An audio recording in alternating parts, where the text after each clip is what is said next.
Hello everyone, welcome back to my YouTube channel safety trainer Asif Syed.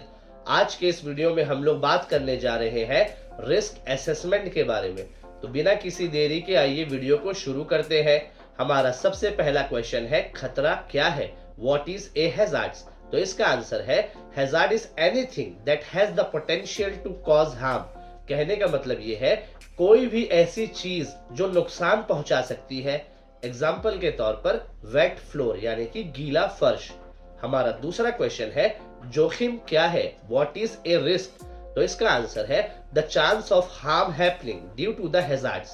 कहने का मतलब ये है, खतरे की वजह से नुकसान होने की संभावना को रिस्क कहते हैं। एग्जाम्पल के तौर पर वेट फ्लोर पर यानी कि गीले फर्श पर फिसलना। और रिस्क को दूसरा भी तरीके से कहा जाता है, जैसे risk is equal to likelihood into severity, या फिर risk is equal to probability into consequences. हमारा तीसरा क्वेश्चन है, जोखिम मूल्यांकन क्या है? What is a risk assessment?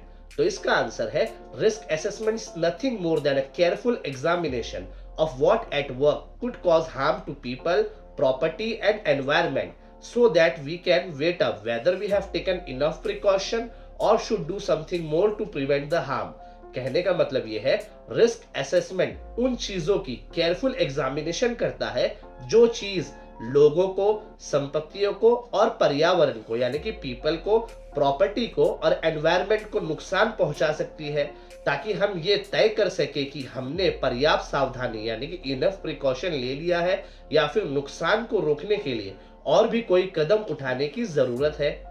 हमारा चौथा क्वेश्चन है, रिस्क असेसमेंट क्यों जरूरी है? Why is a risk assessment important? तो इसका आंसर यानी कि 4.1 है, वर्कर्स और वर्कप्लेस की सेफ्टी को इंश्योर करने के लिए।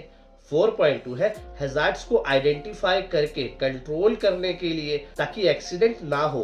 4.3 है, सेफ्टी रेगुलेशंस और लॉ यानी कि कानूनों का पालन करने के लिए। हमारा पांचवा क्वेश्चन है, रिस्क असेसमेंट का ऑब्जेक्टिव यानी कि मकसद क्या है? What are the objectives of risk assessment? तो इसका आंसर यानी कि 5.1 है, accident, incident, injuries, near miss और डेथ को रोकना। 5.2 है, इल हेल्थ और डिजीजेस को रोकना। 5.3 है, लीगल कॉम्प्लायंसेस हो रहा है उसे इंश्योर करना। और 5.4 है, इससे ऑपरेशनल एफिशिएंसी एनहांस होती है। और 5.5 है, सेफ्टी कल्चर प्रमोट करने में मदद मिलता है। हमारा 6th क्वेश्चन है, जोखिम मैट्रिक्स क्या है? What is a risk matrix? तो इसका आंसर है, रिस्क मैट्रिक्स एक ऐसा टूल्स है जिसका इस्तेमाल जोखिमों का मूल्यांकन और प्राथमिकता तय करने के लिए किया जाता है। यानी कि हैजार्ड से होने वाले रिस्क का लाइक्लीहुड यानी कि प्रोबेबिलिटी और सीवियरिटी यानी कि इंपैक्ट या कॉन्सिक्वेंसेस को इवेलुएट करने के लिए एसेस किया जाता है। ये रिस्क मैट्रिक्स आमतौर पर एक ग्रिड फॉर्मेट में प्रस्तुत यानी कि प्रेजेंट किया जाता है, जिसमें एक धुरी जोखिम की संभावना दिखाती है यानी कि एक एक्सिस रिस्क का लाइक्लीहुड बताता है और दूसरा एक्सिस इसकी गंभीरता यानी कि सीवियरिटी ऑफ इट्स इंपैक्ट बताता है। हमारा 7वां क्वेश्चन है, रिस्क मैट्रिक्स का उदाहरण क्या है? What are the examples of risk matrix? तो इसका आंसर यानी कि 7.1 है, ऐसा रिस्क जिसके होने की चांसेस बहुत ज्यादा है और जिसका कॉन्सिक्वेंसेस सीवियर है तो उसे हम हाई रिस्क कंसीडर किया जाएगा। और 7.2 है, एक रेयर इवेंट जिसका इंपैक्ट मामूली है उसे लो रिस्क कंसीडर किया जाएगा। हमारा 8वां क्वेश्चन है, जोखिम मैट्रिक्स का उद्देश्य क्या है? What is the purpose of risk matrix? तो इसका आंसर है, ये रिस्क मैट्रिक्स सेफ्टी ऑफिसर और मैनेजर्स को मोस्ट क्रिटिकल रिस्क पर फोकस करने और वह क्रिटिकल रिस्क को कम करने के लिए नेसेसरी प्रिकॉशंस लेने में मदद करता है। हमारा 9th क्वेश्चन है, रिस्क असेसमेंट के 5 स्टेप्स क्या है? What are the 5 steps of risk assessment? तो इसका आंसर है 9.1 में है, खतरों को पहचाने यानी कि आइडेंटिफाई द हैजार्ड्स। 9.2 है, उन लोगों की पहचान करें जिन्हें नुकसान पहुंच सकता है और कैसे, identify the people who might be harm and how. 9.3 है, जोखिम का मूल्यांकन करें और कंट्रोल मेजर्स डिसाइड करें, evaluate the risk and decide on precaution. 9.4 है, सिग्निफिकेंट फाइंडिंग को रिकॉर्ड करें और उन्हें लागू करें, record the significant findings and implement them. 9.5 है, आवश्यकता अनुसार समीक्षा करें और अपडेट करें, review and update as necessary. हमारा 10th क्वेश्चन है, रिस्क असेसमेंट के स्टेप्स क्या है? What are the steps of risk assessment? तो इसका आंसर यानी कि 10.1 है खतरों को पहचाने, आइडेंटिफाई द हैजार्ड्स। ऐसी किसी भी चीज की पहचान करें जो कंस्ट्रक्शन साइट्स पर नुकसान पहुंचा सकती हो। एग्जाम्पल के तौर पे पहले नंबर पे है खुले हुए बिजली के तार, स्लिपरी फ्लोर्स या बिखरे हुए औजार। दूसरे नंबर पे है खतरों को पहचानने के लिए आप टास्क एनालिसिस करें जॉब शुरू होने से पहले। तीसरे नंबर पे है लेजिस्लेशन और स्टैंडर्ड्स पर ध्यान दें। चौथे नंबर पे है मैन्युफैक्चरर्स इंफॉर्मेशन, मैनुअल्स और सेफ्टी डेटा शीट्स के हिसाब से हैजार्ड्स को आइडेंटिफाई करें। पांचवें नंबर पे है एक्सीडेंट, नियर मिस और इल हेल्थ रिपोर्ट से हैजार्ड्स का पता लगा सकते हैं। छठवें नंबर पे है सिस्टमैटिक वर्कप्लेस इंस्पेक्शन करके पता लगा सकते हैं।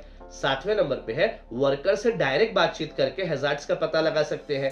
और आठवें नंबर पे है टास्क या एक्टिविटी को ऑब्जर्व करके पता लगा सकते हैं। और नाइन्थ नंबर पे है सेफ्टी डॉक्यूमेंट्स को चेक करके पता लगा सकते हैं। 10.2 है उन लोगों की पहचान करें जिन्हें नुकसान पहुंच सकता है और कैसे, identify the people who might be harm and how. सोचिए कि इन खतरों से कौन कौन घायल हो सकता है। एग्जाम्पल के तौर पे पहले नंबर पे है वर्कर्स बिखरे हुए टूल से फिसल सकते हैं। दूसरे नंबर पे है एक्सपोज वायर यानी कटा हुआ वायर से बिजली का झटका लग सकता है इलेक्ट्रिशियंस को। तीसरे नंबर पे है और वर्कर्स हो गया, ऑपरेटर्स हो गया, मेंटेनेंस स्टाफ हो गया, क्लीनर्स ऑन साइट, ये लोग हो सकते हैं। चौथे नंबर पे है कॉन्ट्रैक्टर वर्कर्स जो साइट पर काम कर रहे हैं वो लोग हो सकते हैं। पांचवें नंबर पे है जो विजिटर्स जो साइट के प्रीमाइसेस पे एंटर हुए हैं। छठवें नंबर पे है मेंबर्स ऑफ पब्लिक या ट्रेसपासर्स जो रोड का शॉर्टकट्स लेने के चक्कर में कोई कंस्ट्रक्शन साइट पे घुस जाते हैं और अचानक से उन्हें खतरों का सामना पड़ सकता है, ऐसे लोग भी होते हैं। फिर उसके बाद एक दूसरी कैटेगरी के लोग हैं जिन्हें जो हैजार्ड्स के कैटेगरी में आते हैं। तो पहले नंबर पे है न्यू वर्कर जो अभी अभी अपना करियर स्टार्ट किया है, यानी एज अ फ्रेशर कोई साइट पे आया, उसे उतना अवेयरनेस नहीं होता है तो वो भी खतरे में हो सकता है। दूसरे नंबर पे है न्यू मदर या एक्सपेक्टेड मदर जिसकी मतलब अभी अभी माँ बनी है या उम्मीद से है, ऐसे लोग भी खतरे में हो सकते हैं। जैसे उनसे अगर मैनुअल हैंडलिंग करवाएंगे या ज्यादा वो सीढ़ियों पे ऊपर नीचे करेंगे तो वो लोग भी खतरे में हो सकते हैं। तीसरे नंबर पे है डिसेबल वर्कर और चौथे नंबर पे है लोन वर्कर जैसे कि मान लो सिक्योरिटी गार्ड। 10.3 है जोखिम का मूल्यांकन करें और कंट्रोल मेजर्स डिसाइड करें, evaluate the risk and decide on precaution. Risk कितना सीरियस है उसे एसेस करें और उसे कंट्रोल करने के लिए कदम उठाएं। एग्जाम्पल के तौर पे पहले नंबर पे है फिसलन वाली जगहों पर वार्निंग साइन लगाए। दूसरे नंबर पे है जब भी इलेक्ट्रिकल वायर्स को हैंडल करना हो तो इंसुलेटेड ग्लव्स का इस्तेमाल करें। तीसरे नंबर पे है रिस्क मैट्रिक्स की मदद से उस हाई रिस्क एक्टिविटीज को प्रायोरिटी दे और कंट्रोल मेजर्स को डिसाइड करे। चौथे नंबर पे है हायरार्की ऑफ कंट्रोल की मदद से प्रिकॉशंस डिसाइड करे। हायरार्की ऑफ कंट्रोल जैसे elimination, substitution, engineering control, administrative controls, PPE, और लास्ट में ऐड होता है डिसिप्लिन जिसे हम एरिक पीडी कहते हैं। इसके ऊपर एक मेरा अच्छा सा वीडियो है हायरार्की ऑफ कंट्रोल के ऊपर, आप जाके दे सकते हैं, इसमें मैं ज्यादा डिटेल में नहीं जाऊंगा। 10.4 है सिग्निफिकेंट फाइंडिंग्स को रिकॉर्ड करें और उन्हें लागू करें, record the significant findings and implement them. Hazards, risk और कंट्रोल मेजर्स को नोट डाउन करें यानी कि लिखे और यह इंश्योर करें कि कंट्रोल मेजर्स को फॉलो किया जा रहा है। एग्जाम्पल के तौर पे पहले नंबर पे है वर्कर्स को हेलमेट और ग्लव्स पहनना चाहिए। दूसरे नंबर पे फिर एक्शन लेना है, लूज स्कैफोल्डिंग को इमीडिएटली फिक्स करें। तीसरे नंबर पे है एरिया को, एक्टिविटी को और खतरों की पहचान रिकॉर्ड करके प्रिकॉशंस को इंप्लीमेंट करें। चौथे नंबर पे है कौन से ग्रुप को रिस्क है उसे आइडेंटिफाई करें। पांचवें नंबर पे है रिस्क को इवेल्युएट करेंगे यानी कि लो रिस्क है, मीडियम रिस्क है या हाई रिस्क है। फिर एग्जिस्टिंग कंट्रोल मेजर्स को रिकॉर्ड करेंगे और कुछ एक्स्ट्रा कंट्रोल मेजर्स चाहिए तो उसे भी नोट डाउन करेंगे और इंप्लीमेंट करेंगे। छठवें नंबर पे है फिर और भी कोई प्रिकॉशंस लेना हो तो उसे भी नोट डाउन करेंगे। सातवें नंबर पे है रिस्क असेसमेंट को जो कंप्लीट कर रहा है उस रिस्पॉन्सिबल पर्सन का नाम और डेट को रिकॉर्ड करेंगे।